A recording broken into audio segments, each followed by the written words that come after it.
Hello, students. Welcome to the next session in scheduling algorithm. In the previous session, we started with the FCFS scheduling. So we'll continue, but in this session, we are going to consider two scenarios. So when you have watched the previous video, two questions might have arisen in your mind. First question is, what if two different processes have the same arrival time? Then how it will be handled? The second question is, suppose consider a process is executing in the CPU. It will complete its execution, but there is no process present in the ready queue. After few seconds, the process will arrive into the ready queue. Now, this scenario, how it will be handled, right? So let's find solution for those two scenarios in this particular session.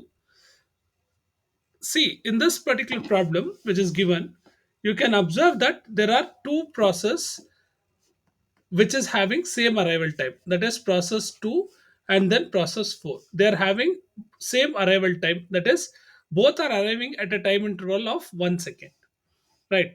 So let's see how this particular situation will be handled by FCFS scheduling.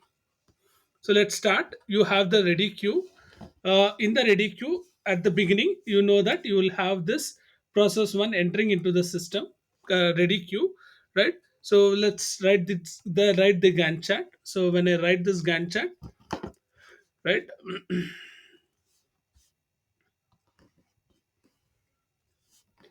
I have this process one, which will enter at the zero time interval, correct?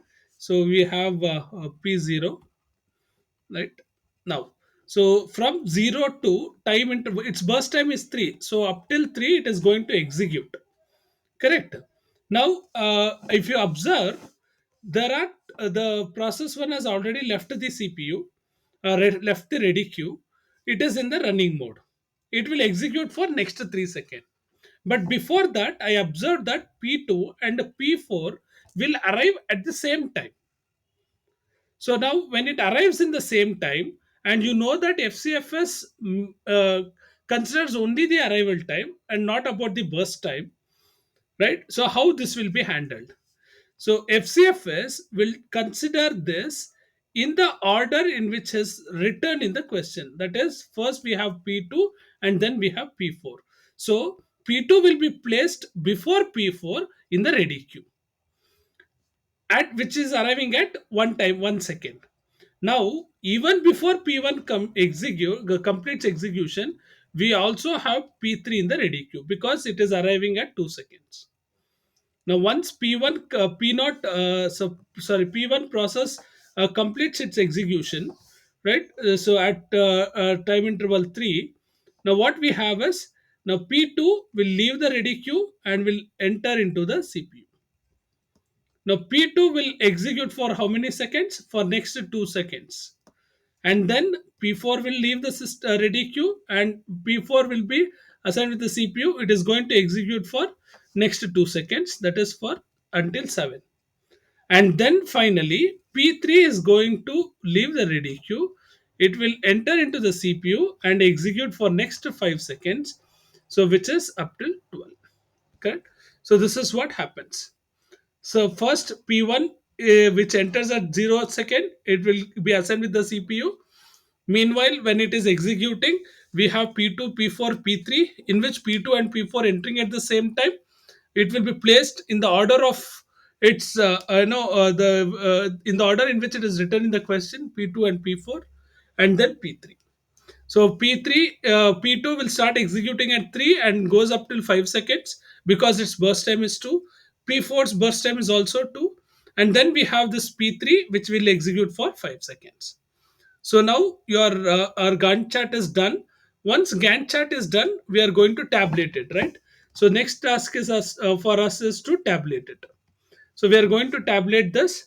So the completion time, how will I consider? Exactly. So we will be considering the Gantt chart and these numbers which is present to the right hand side of each process would give me the completion time, right?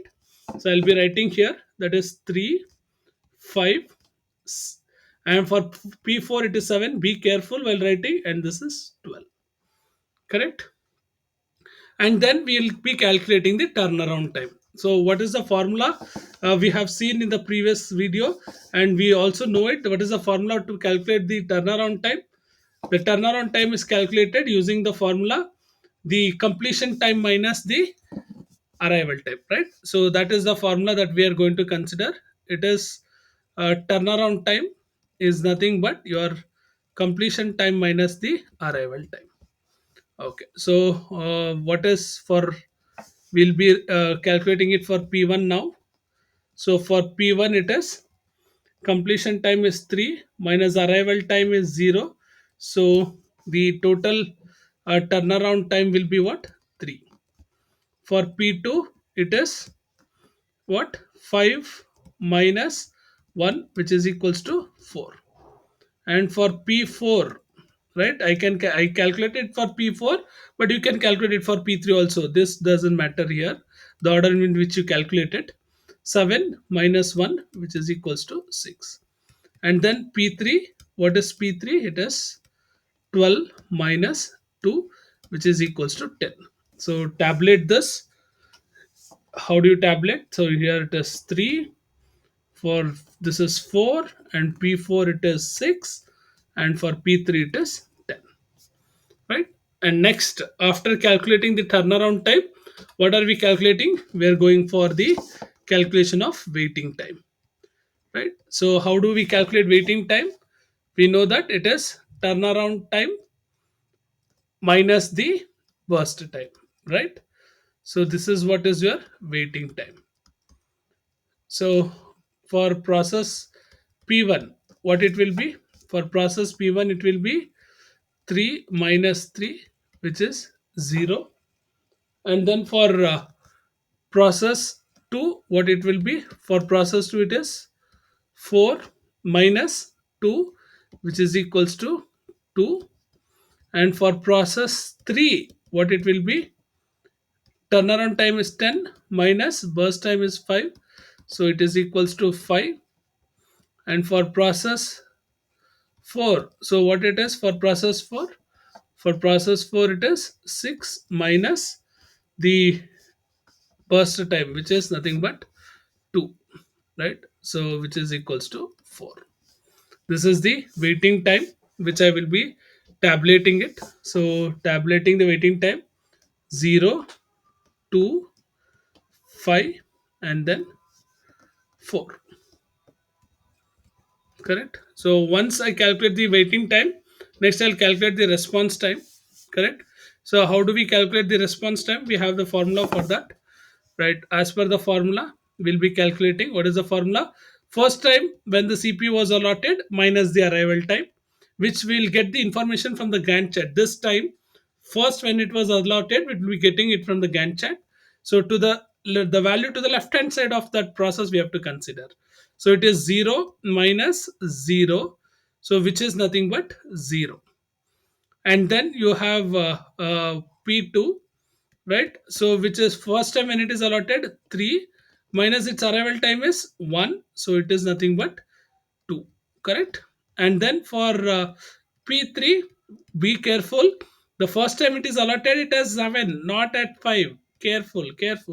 So 7 minus arrival time is 1, so which is nothing but, so what is the arrival time of P3? So I only made mistake. P3 arrival time is 2, right? So it is 5, correct? And then P4. So what is the arrival time of P4? The first time when it is assigned 5, and its arrival time is 1, so it is 4. If you have watched it in the previous video, I told that the response time and waiting time would be same if it is non-preemptive scheduling. Did we get that same thing? Yes, right? So it's not required for us to calculate, but still, for those who are watching for the first time, this is it. You have to remember this. If it is non-preemptive scheduling, the waiting time and the response time would be same. Now, right? So now we have calculated the turnaround time, waiting time, and the response time. See, before going to the calculation of average time, I would like to tell how was this handled.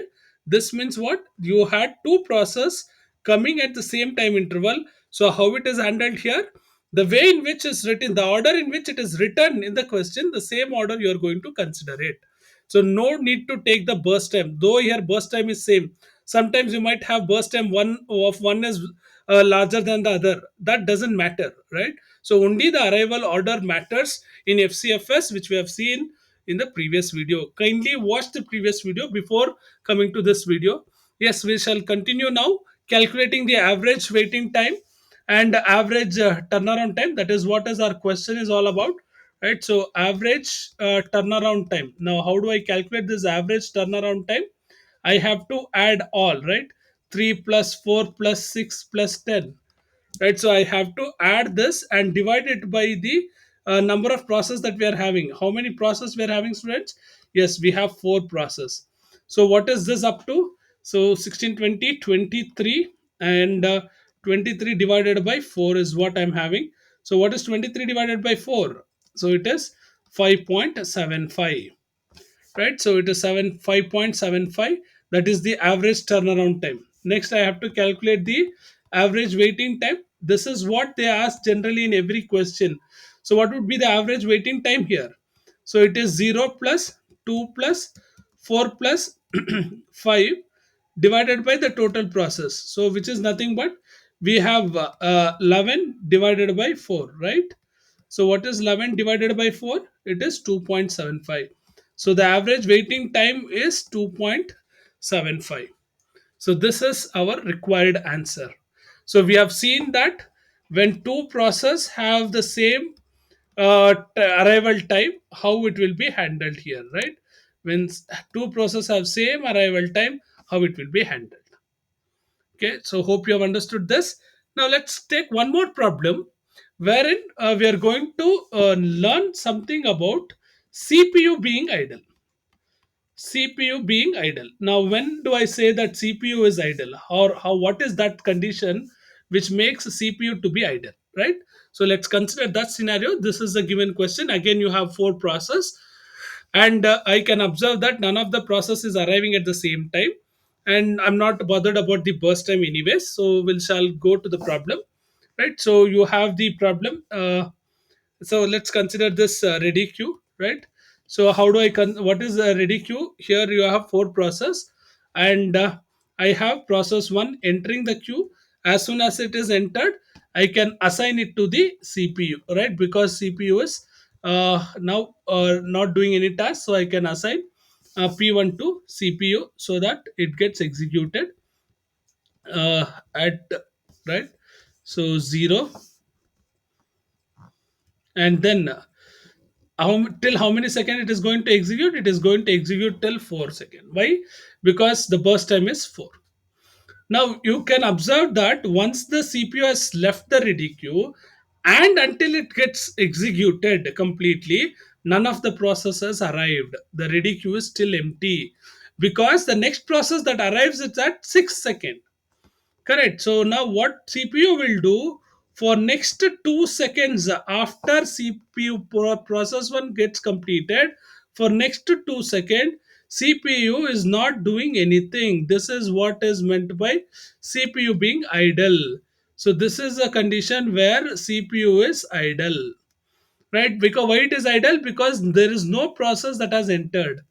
You can observe that at 6th second I have P2 entering, and now CPU is also not doing anything. So P2 will be immediately assigned with the CPU. It will now execute for next 3 seconds, that is until 9 it is going to execute. Meanwhile, after P2 left and started execution, after 1 second I have P3 entering the system ready queue. Now, once P2 completes its execution, P3 will be assigned with the CPU. Though it has arrived at 7th second, it has to wait for 2 seconds, and for next 5 seconds, it is going to execute. Right. So next 5 seconds, it is going to execute. But once the P3 has left and it has completed its execution, until then, none of the process enter the ready queue. Only after 1 second of execution, that is after 1 second CPU being idle, you have this P4 entering into the ready queue, correct? So for 1 second, again here the CPU is idle. P4 enters the ready queue, leaves the ready queue immediately because CPU is just doing nothing. It will run for next 2 seconds and it gets completed.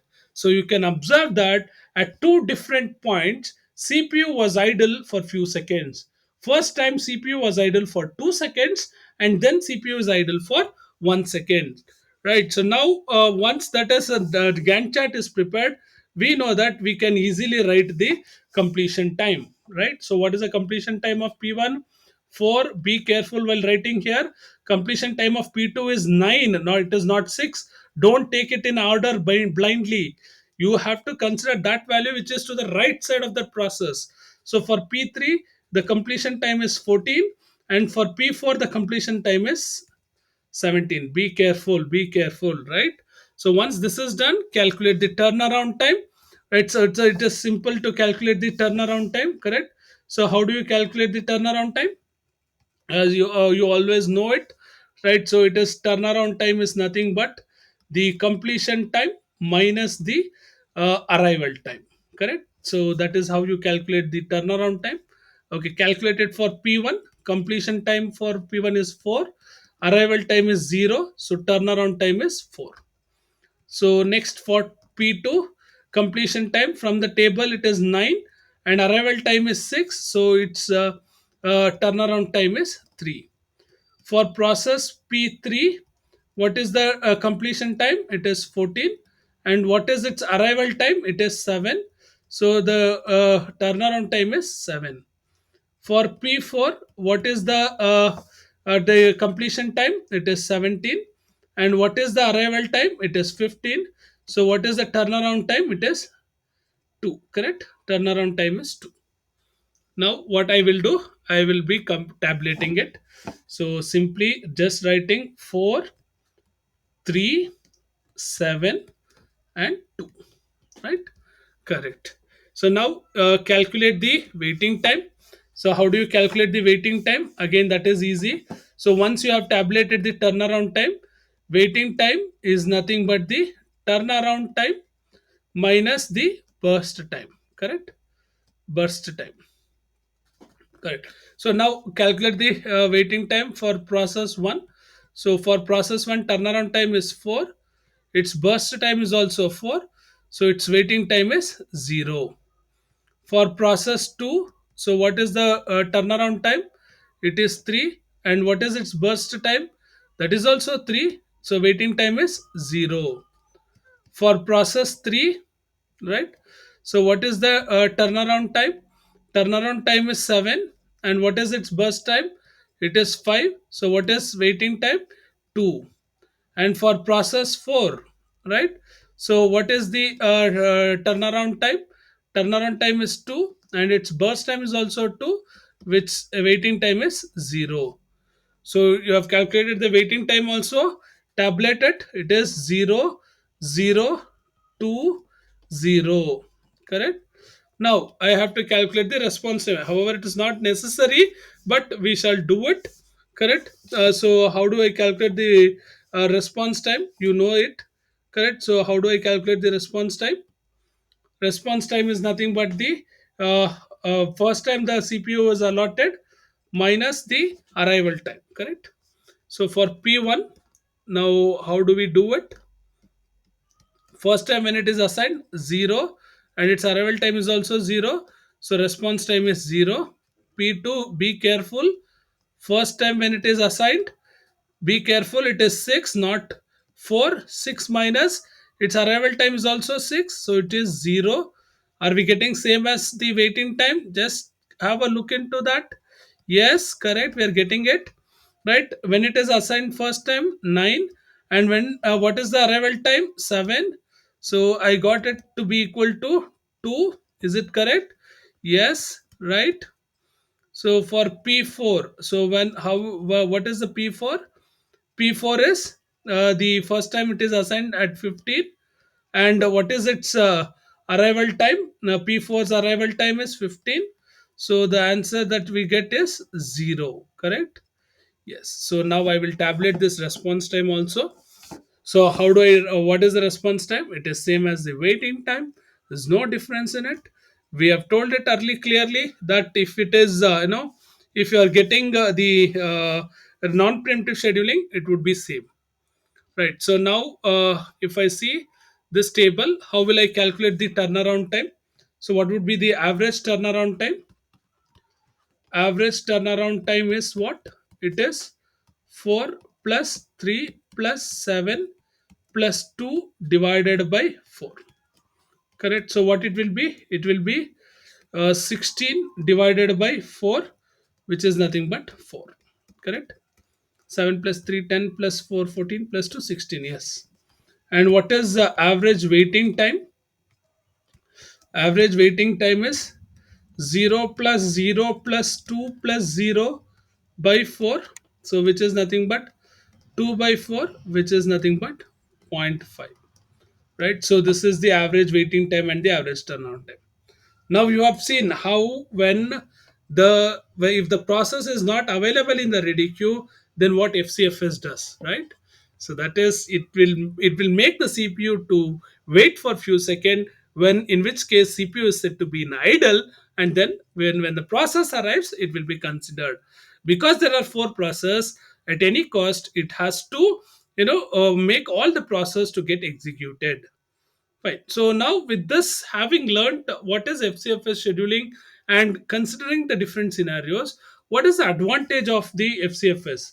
Yes, it is very easy and it is very simple, correct?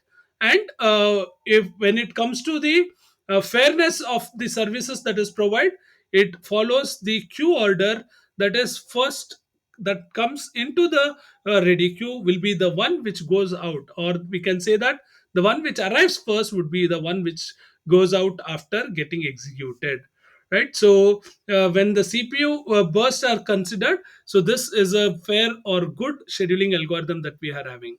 But what is the disadvantage that we are having? The convoy effect. So what is this convoy effect?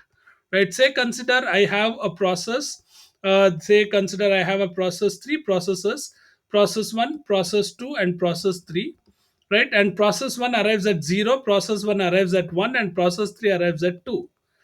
The process 1's burst time is 50, process 2's burst time is 2, process 3's burst time is 4. Now, if you consider it like this, you can observe that once P1 is scheduled for running, it has to run for next 50 seconds. Though these two processes, which arrives at after 1 and 2 seconds respectively, though its burst time is very very small, it has to wait for 50 second and say 52 second respectively by P2 and P3 for its execution. So this delay that we get, right? So that effect is called as convey effect. Though P2 and P3 having less burst time also has arrived after just 1 or 2 seconds of execution of P1, it has to wait for longer time, right? That is called as convey effect. Yes, with respect to this scheduling, the waiting time, average waiting time is very poor, right? And then it is not suitable for time sharing systems, right? When I say time sharing system, time critical systems we call it as, right? So in such systems this scheduling is not suitable, and here there is no preemption. So if preemption was there, then convoy effect wouldn't have been there, correct? So there is no preemption. These are the disadvantages. When it comes to the use cases, where all can make use of this FCFS scheduling? So one thing is this batch system and embedded systems, where and the systems where tasks arrive in a predictable order. So in such systems we can make use of this FCFS scheduling. So finally I can say that FCFS scheduling is very simple and fair based on the arrival order, but it suffers from the convoy effect, and it is best when simplicity is required and the process burst times are uniform, right? So this is about completely about your FCFS scheduling, students. So thank you for attending this session. In the next session, in the next video, we'll come up with SJF scheduling. Thank you.